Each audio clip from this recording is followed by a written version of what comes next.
지금의 집값 하락의 원인은 무엇인가? 대부분의 사람들은 단순히 금리라고 생각할지도 모릅니다.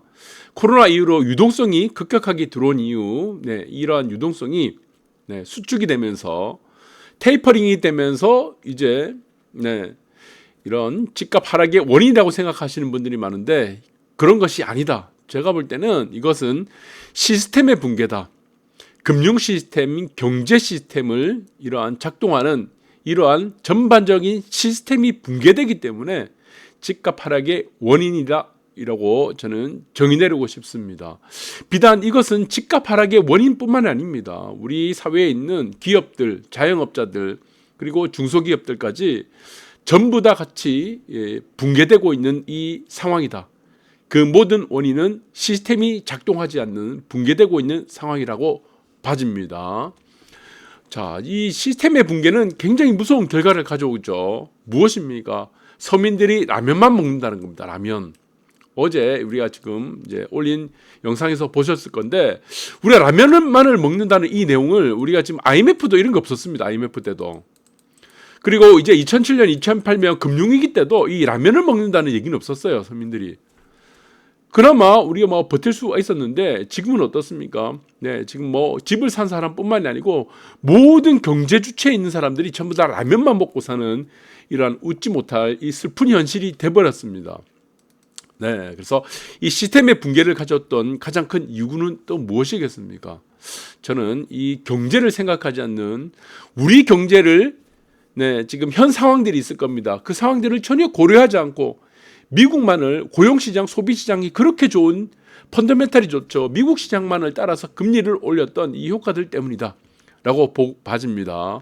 자, 그런데 지금 여러분들 지금 이전에 이런 일이 있었습니까? 살던 집이 안 팔려서 불 꺼진 새 아파트가 증가했다는 얘기는 저는 살면서 이런 살다 처음 봅니다. 5,000년 동안 이런 얘기 없었어요. 5,000년 동안.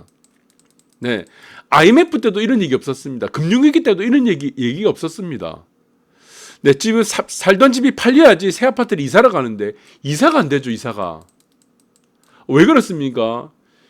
이것은 다른 이유가 없습니다. 이 시스템이 붕괴됐습니다. 시스템. 경제 시스템이 올스톱이 된 겁니다. 다 붕괴된 거예요. 지금은. 지금 무리한 이런 금리 조작들 때문에 경제에 무리한 이런 압박들 때문에 저는 시스템이 다 무너졌다고 생각합니다. 그러니까 뭐 집이 안 팔린다, 라면만 먹는다, 이사를 못 간다, 이 문제는 그 사람 주체만 해당되는 것이 아닙니다. 그럼 연관된 우리가 업체들이라든가 사람들이 또 있겠죠. 그러다 보니까 어떻게 되겠습니까? 이렇게 되는 거예요. 부동산 거래 절벽은 또 마찬가지로 5,000년 동안 이런 일이 없었습니다. 5,000년 동안. 도배업체들, 이사업체들, 가구업체 다 죽는다 그러죠. 다 죽습니다. 근본적인 이유는 무엇입니까? 시스템이다. 시스템. 이것으로 정의 내릴 수가 있다는 겁니다. 시스템이 붕괴됐다. 경제가 작동하지 않는다는 겁니다. 자, 이 시스템이 작동하지 않으면 어떤 현상이 일어나죠? 그러니까 이제 자금시장 경색이 됩니다. 자금시장이 경색되겠죠. 우리가 이것을 무엇이라고 하죠? 쉽게 말해서 돈맥경화라고 하죠. 돈맥경화. 그러니까 돈이 흘러다녀야 되는데 우리가 피가 흐르듯이 심장을 따라서 핏줄을 따라서 이제 피가 흘러들어야 되는데 경제에는 돈이 흘러 들어가야 되겠죠. 각 주체마다. 돈이 흘러가지가 않는다는 겁니다. 이게 자금경색이라고 그러고 이것의 모든 이유는 시스템의 붕괴다라는 것입니다. 그러니까 자, 이런 어려운 상황이다. 이제 경제 주체들이 전부 다 아우성을 치고 있는 상황에서도 지금 한국은행에서는 무엇을 얘기하고 있습니까? 또 금리를 올린대요. 금리. 베이비 스텝이라고 해서 또 금리 올린답니다. 이거 못 버팁니다. 지금 대한민국의 기업들은 2.5%가 한계라고 했죠. 못 버티죠.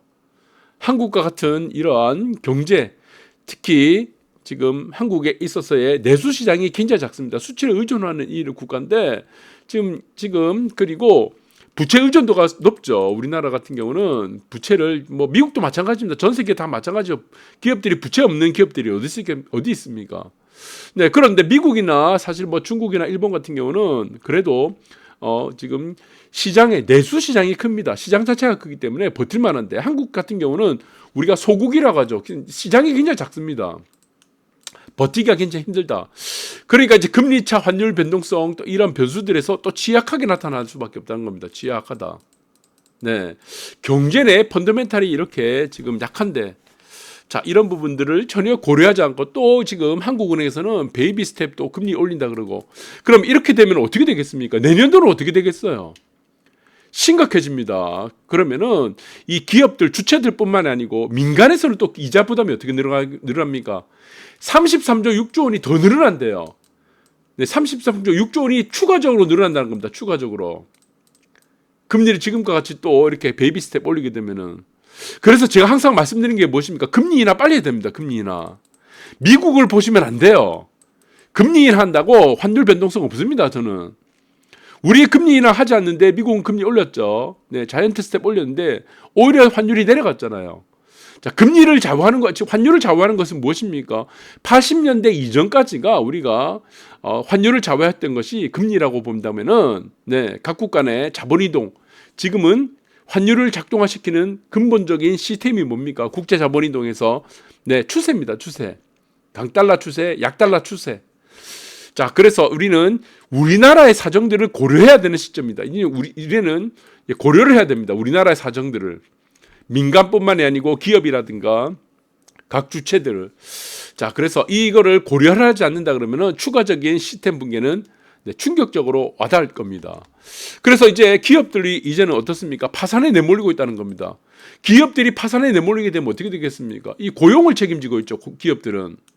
고용이 무너지겠죠. 그럼 고용이 무너지면 어떻게 되겠습니까? 이게 소비가 어떻게 되겠습니까?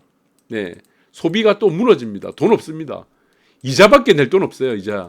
이자 다 내고 나면 전부 다 대한민국 국민들 라면 먹어야 됩니다.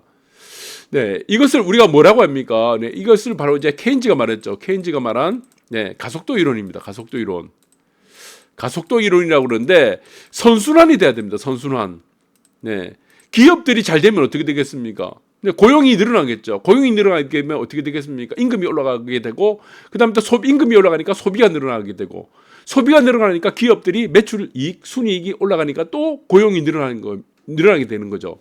이것을 우리가 경제 선순환이라고 하는데, 자, 이제 케인즈가 얘기했던 이런 가속도 이론, 또 뭐 승수 이론이 되겠죠. 네, 이것에 따르면은 선순환이 되고 악순환이 될 때 우리가 이 파급 효과가 더 커집니다.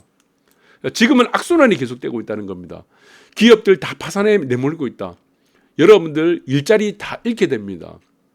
기업들은 계속 파산하게 되고, 지금은 은행들이 어마어마한 이익을 보고 있는데 맨 마지막이 되면 어떻게 되겠습니까? 기업들이 파산하게 되면은 대손 충당금을 높여야 됩니다. 손실처리를 해야 되겠죠. 그러면은 은행들도 다 파산하게 되고, 대한민국의 모든 기업들, 모든 자영업자, 모든 가게들이 다 파산하게 되면은, 그러면은 처음부터 이제 금리를 올려서 다 파산하게 만든 한국은행은 어떻게 되겠습니까? 네, 큰일 납니다. 대한민국 자체가 부도난다는 겁니다. 이 사태가. 그래서 지금 빨리 뭔가를 지금 깨우쳐야 된다. 네, 그래서 기업의 의지 다 끊겨버렸고요. 자, 그래서 지금 가장 심각한 것은 이제 뭐 대기업보다는 우리가 중소기업이 더 취약하게 되겠죠. 금리에.